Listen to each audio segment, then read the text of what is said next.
7 fakta Ismail di Alkitab. Meski Ishak adalah anak perjanjian antara Tuhan dengan Abraham, Tuhan tidak mengabaikan Ismail, anak Hagar, budak Mesir yang ditiduri Abraham. 1. Nama Ismail dari Tuhan.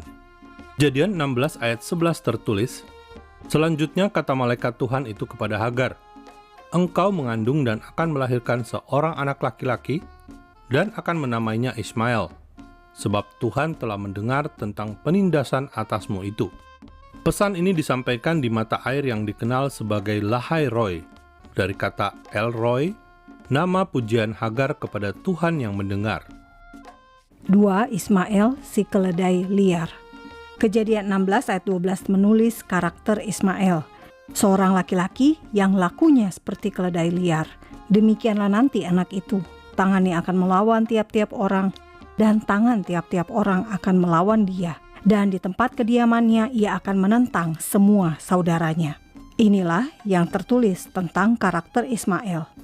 3. Ismail disunat umur 13 tahun. Perintah Tuhan kepada Abraham adalah menyunat Ishak yang akan lahir pada usia 8 hari. Kejadian 17 ayat 12 tertulis, anak yang berumur 8 hari haruslah disunat, yakni setiap laki-laki di antara kamu, turun-temurun, baik yang lahir di rumahmu, maupun yang dibeli dengan uang dari salah seorang asing, tetapi tidak termasuk keturunanmu. Saat perintah sunat disampaikan kepada Abraham oleh Tuhan, Ismail sudah berusia 13 tahun.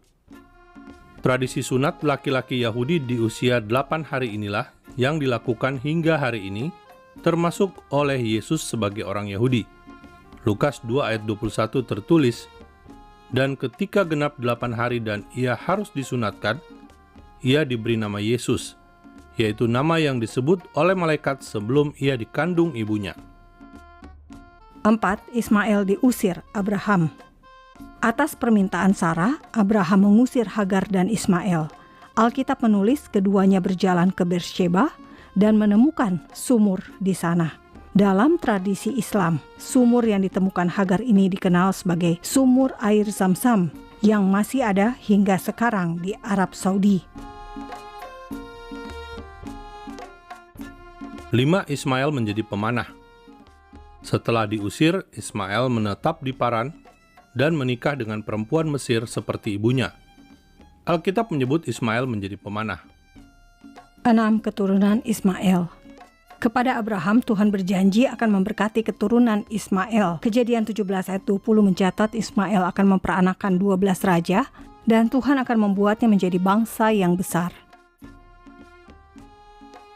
Keturunan Ismail menetap di wilayah dari Hawilah sampai Syur. Mereka adalah Nebayot anak sulung Ismail, Kedar, Adbeel, Mibsam, Mishma, Duma, Masa, Hadad, Tema, Yetur, Nafis, dan Ketmah. 7. Pengakuan atas Ishak Ismail. Ketika memakamkan Abraham, nama Ishak disebut duluan daripada Ismail. Kejadian 25 ayat 9, dan anak-anaknya, Ishak dan Ismail, menguburkan dia dalam Goa Makpela. 1 Tawarikh 1 ayat 28 juga menyebut, anak-anak Abraham ialah Ishak dan Ismail, meski Ishak bukan anak sulung Abraham. Namun Ismail bisa legowo, mau bersama-sama memakamkan Abraham. Itulah 7 fakta tentang Ismail. Salam damai dari Fakta Israel.